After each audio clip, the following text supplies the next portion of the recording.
نظریہ پاکستان تو لا الہ الا اللہ تھا، نظریہ پاکستان محمد الرسول اللہ تھا، نظریہ پاکستان قرآن تھا، نظریہ پاکستان ملت اسلام تھی، نظریہ پاکستان امت محمد تھی، نہ کہ یہ فرقوں میں بٹے ہوئے گروہ۔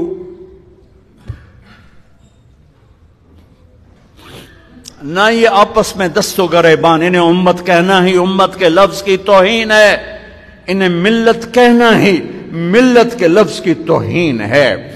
سب سے بڑے گستاخ رسول تو وہ ہیں جنہوں نے امت کو توڑ دیا، دست و گریباں کر دیا، کفر کا بازار گرم کر دیا، کافر کافر کافر کا۔